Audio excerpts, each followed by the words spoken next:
Bismillahirrahmanirrahim. Asyhadu an la ilaha illallah wahdahu la syarikalah wa asyhadu anna Muhammadan abduhu rasuluh la nabiyya ba'dah. Allahumma sholli wa sallim ala sayyidina wa lana Muhammadin wa ala alihi washabihi wa barik wa sallim ajmain amma ba'd. Kita coba rumuskan rencana musyawarah gugus depan SDN Pondok Benda 02. Landasan hukum yang pertama yaitu Undang-Undang Nomor 20 Tahun 2003 tentang Sisdiknas. Permendikbudnya itu adalah Permendikbud nomor 63 tahun 2014. Zamannya Muhammad Nuh. Ada di situ yang perlu ditekankan, yaitu disampaikan di garis bawahin. Halaman 4 pasal 7 nomor 3, beban mengajar bila mana dimasukin ke pramukaan, pelajaran kepramukaan itu 2 JP 2 jam pelajaran sama dengan 2 jam pelajaran mata pelajaran per 1 pekan. Begitu. Jadi termasuknya bukan ekskul, sama dengan matpel berarti. Kalau kita ngerujuk pada Permendikbud nomor 63 tahun 2014 pasal 7 nomor 3. Ada juga di sini panduan ekstrakurikuler wajib kepramukaan SD tahun 2018, nih terbitnya dari Kemendikbud juga, Pak Dr. Profesor Hamim. Di situ ditulis panjang dan lebar ya.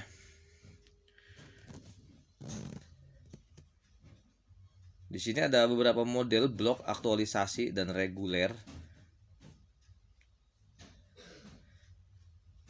Sebagaimana kita tahu, pendidikan kepramukaan adalah pendidikan luar kelas atau outdoor education ya, berarti lebih kepada didominasi penjelajahan begitu. Adapun muatan mata pelajaran kompetensi dasar seperti IPA atau IPAS kalau sekarang kan, bahasa Indonesia dan seterusnya itu dituangkan dalam bentuk penjelajahan dan berarti termasuknya itu ya bukan klasikal begitu. Ya klasikal juga cuman di luar kelas begitu ya. Itu model yang sudah diaktualisasikan sebagaimana skema halaman 7. Sorry, berapa nih? Ya 7 ya, halaman 7 begitu.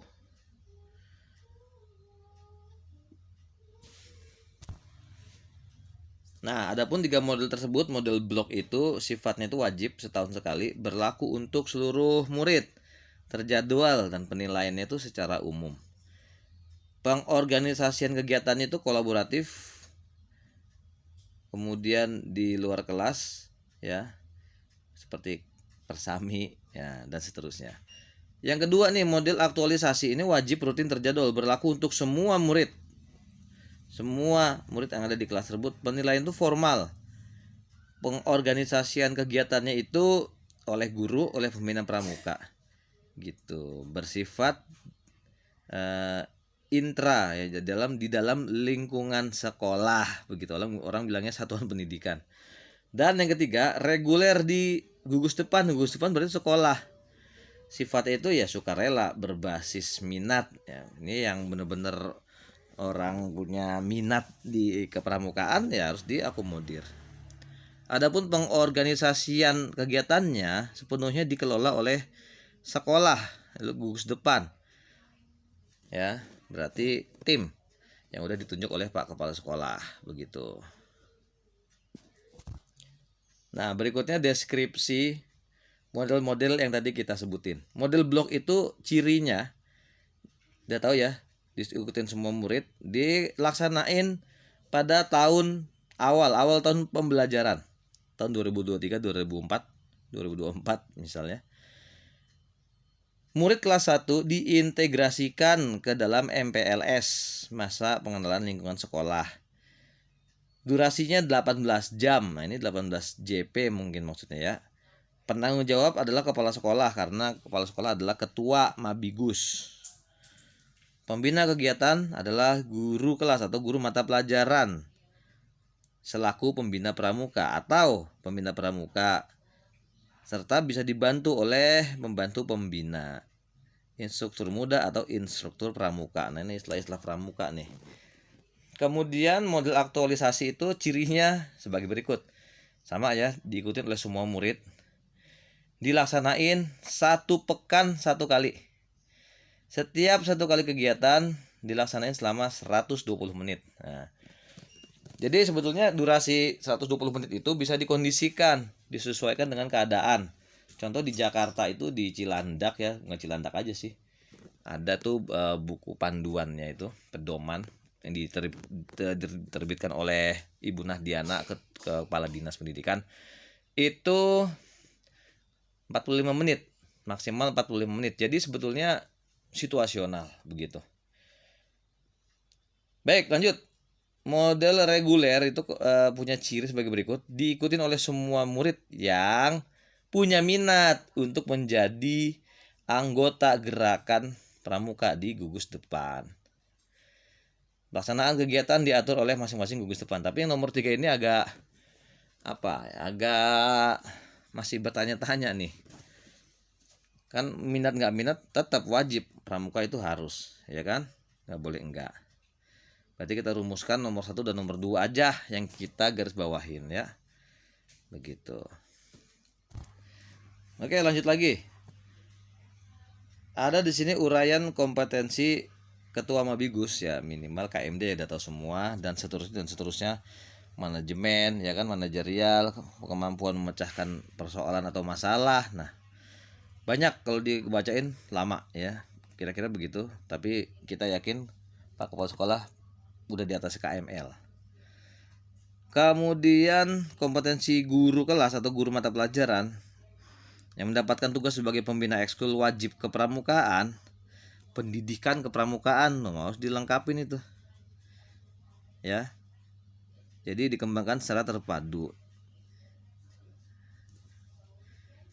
Kemudian bisa mengkaitkan, bisa mengintegrasikan tema atau topik atau pokok bab yang sedang dijadiin pembelajaran, yang sedang dipelajari saat itu, umpamanya bahasa Indonesia bab 2 umpamanya. Nah, terintegrasi dengan kepramukaan sebagai ekstrakurikuler wajib. Begitu. Kemudian di sini ditulis ya, guru itu tugas dan fungsi serta perannya. Yang pertama itu tugasnya bisa merencanakan, melaksanakan, dan mengevaluasi kegiatan kepramukaan gitu. Fungsinya udah jelas ya kan, menjamin terlaksananya pendidikan kepramukaan. Peranannya adalah melakukan koordinasi K3 dan wajib KMD, terjun langsung 2 jam, 2 JP berarti kalau SD 2 kali 35 menit.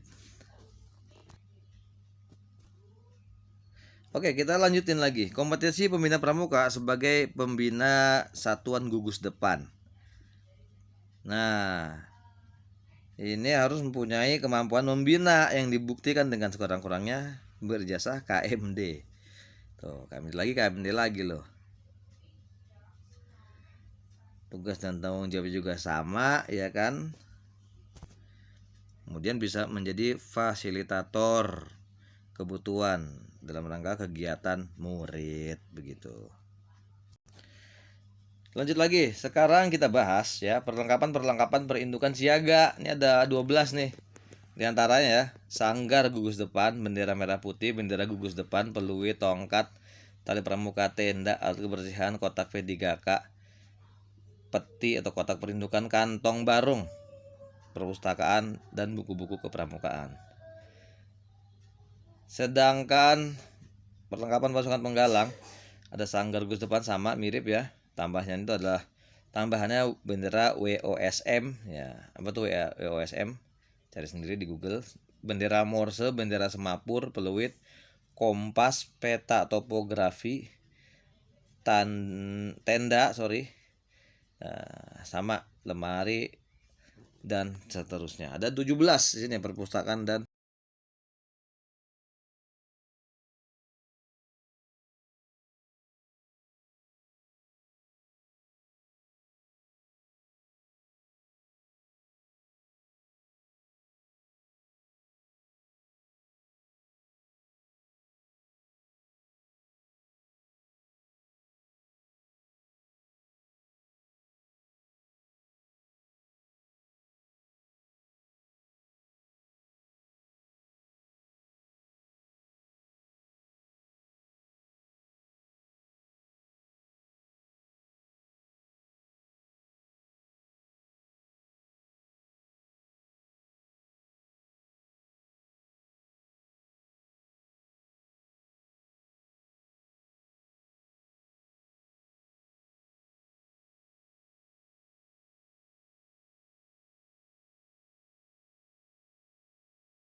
Nah, selanjutnya model penerapan metode kepramukaan ya. Kita tahu ada alat-alat, ada permainan, halang rintang alam, halang rintang buatan kalau ada ya. Penjelajahan, keterampilan produktif berarti ada yang dihasilkan, berkemah, terus memasak kita ajarin yang simpel-simpel aja, yang ringan, jangan rumit gitu. Olah fisik berarti contohnya PBB, push up yang kebugaran. Pentas berarti kita show ya kan, exhibition, hiburan tentu ya gitu. Upacara dan juga termasuk renungan. Nah, muhasabah kalau acaranya guru agama mah muhasabah begitu. Itu 12 tuh model penerapan metode kepramukaan. Nah, sekarang kita lanjutin. Jadi metode kepramukaan itu diharapkan bisa menimbulkan manfaat, di antaranya menumbuhkan motivasi belajar murid, dia kan? Mempancing murid untuk beraktivitas. Jadi jangan nganggur aja, enggak kan, pramuka, praja muda karana, rakyat muda suka berkarya kan, begitu artinya kan. Terus menghargai perbedaan individual, toleransi lah gitu. Tiap-tiap kita pasti berbeda. Nah, kita belajar di situ. Mengajarkan umpan balik ya kan, umpan balik, ada respon dari suatu kegiatan tersebut gitu. Kemudian penyampaian konsep udah cukup jelas, menanamkan pemahaman yang logis dan psikologis. Ya, tentu ini kembali lagi pada kitab-kitab terdahulu. Kita ajarkan kebenaran. Gitu, merujuk ke sana ya, sebisa mungkin. Jangan kita itu cuman berlandaskan teori-teori yang enggak disandingkan atau dibawahin ya, ditaruh di bawahnya kitab-kitab terdahulu, kitab agama Islam, kalau kita kan Islam, kitab hadis, kitab fikih, begitu. Jangan sampai tersesat lah istilahnya ya. Jangan sia-siain hidup kita ini dengan kalimat-kalimat ya. Makanya harus selalu bermanfaat. Di sini ya, kita lanjut lagi. Ada yang namanya DORA ya kan. Siklus DORA, do, observe, reflection, application. Sebelumnya drill ini mah, lakuin, kita liatin, amatin, kita kasih refleksi, kuatin, kamu tadi salahnya di sini, bener di sini, dan seterusnya, umpamanya kasih motivasi dan seterusnya. Kemudian ulangin. Ini mah kalau dalam ilmu pendidikan namanya metode drill begitu. Lanjut lagi. Di sini ada namanya sistem Among ya. Sistem Among itu berarti yang dirumuskan oleh Ki Hajar Dewantoro, ing Karso Sungtolodo, ing Madyo Mangunkarso, tuturi Handayani. Udah tahu ya. Di depan sebagai teladan, di tengah sebagai motivator, di belakang sebagai pendukung, supporter, begitu. Nah, di buku ini halaman berikutnya yaitu halaman 34 ya. Merujuk pada Permendikbud nomor 63 tahun 2014 itu pelaksanaan perkemahan. Nah, durasinya adalah 18 jam. 18 jam. Jadi bukan 2 hari 2 malam atau 1 hari 1 malam, tidak. Cuma bermalam aja begitu.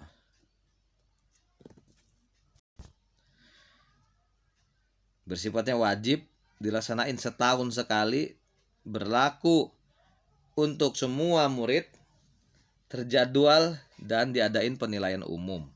Ya kan? Pengorganisasian itu harus kolaboratif, K3 itu.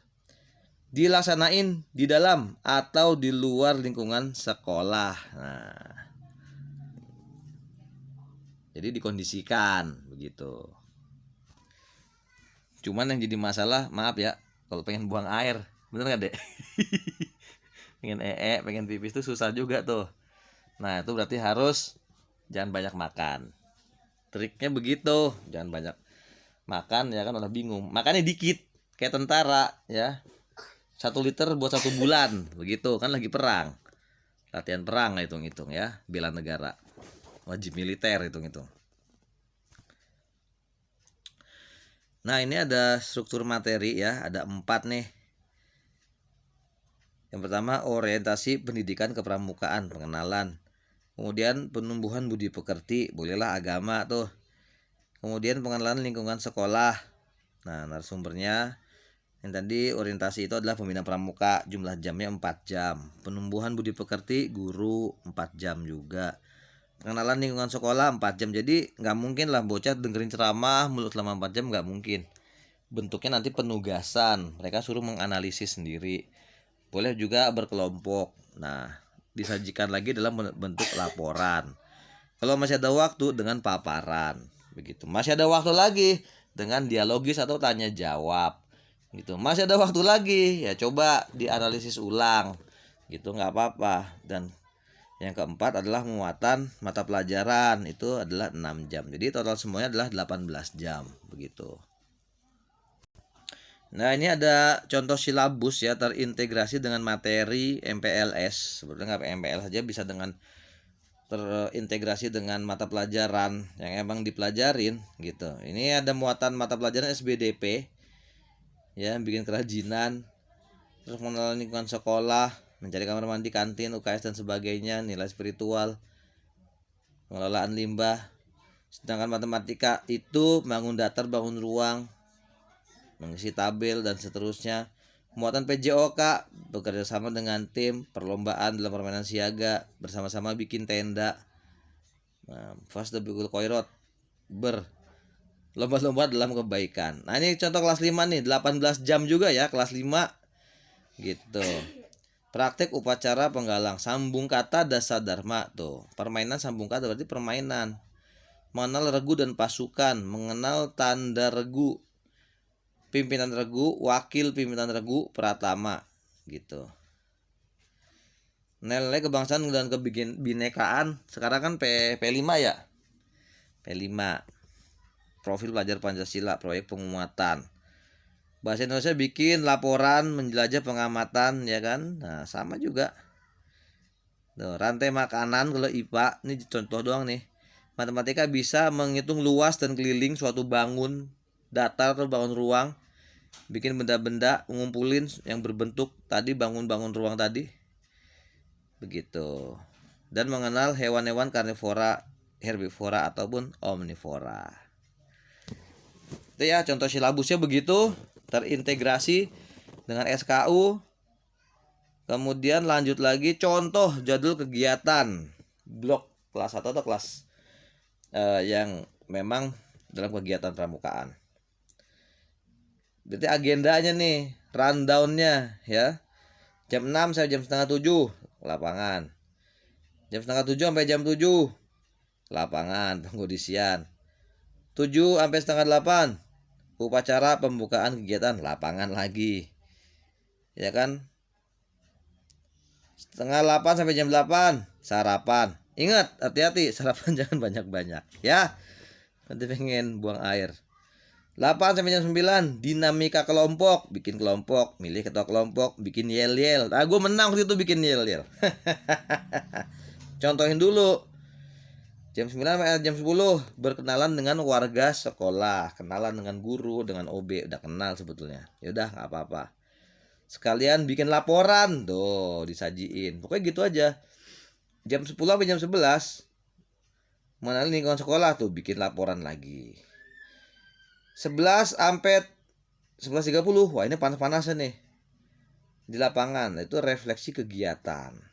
Ayo gimana tuh kalau ada pohon enak adem ya. 11.30 sampai 12 apel penutupan kegiatan. Ngapain aja? Baris, hormat bendera, ada pesan dan seterusnya. 12 sampai jam 13.00. Nah, ini nilai moral dan spiritual, wudhu, sholat berjamaah. Ya kan, itu bisa kita jadiin proyek tuh di situ. Bocah-bocah udah hafal belum kalimat-kalimat dalam sholat? Kalau udah hafal, bisa nggak terjemahin? Memahami terjemahannya tuh bisa itu. Gitu. Jam 13.00 dijemput oleh orang tua. Ini hari kedua juga 6 jam. Hari ketiga 6 jam. Jam 6 sampai jam 12. Ini mah bisa dikondisikan ya, nggak mesti begini. Satu hari pun dipadatkan juga bisa. Bisa banget ya. Kemudian contoh susunan kepanitiaan tanggung jawab